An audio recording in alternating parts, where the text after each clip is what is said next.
KCR ఆదేశంతో BRS ఎమ్మెల్యేలు ఎమ్మెల్సీలు ఎంపీల అందరి నెల జీతం వరద బాధితులకు విరాళంగా ఇస్తున్నట్లు ఎమ్మెల్యే హరీష్ రావు తెలిపారు. సిద్దిపేట మున్సిపల్ కౌన్సిలర్ నెల జీతం కూడా వరద బాధితులకు విరాళంగా ఇస్తున్నట్లు హరీష్ రావు చెప్పారు.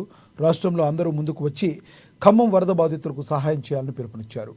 అమర్నాథ్ అన్నదాత సేవా సమితి ఆధ్వర్యంలో ఏర్పాటు చేసిన ఉచిత మట్టి వినాయకుల కార్యక్రమంలో పాల్గొని ఎమ్మెల్యే హరీష్ రావు మట్టి వినాయకులను కూడా పంపిణీ చేశారు.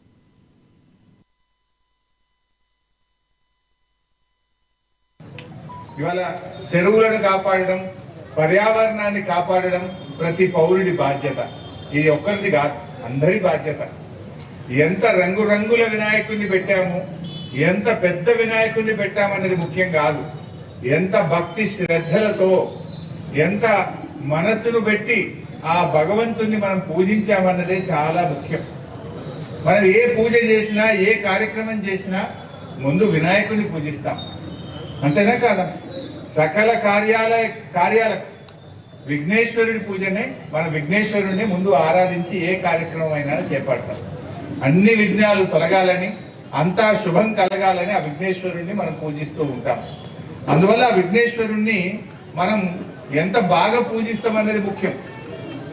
మట్టి గణపతులే మహాగణపతులు.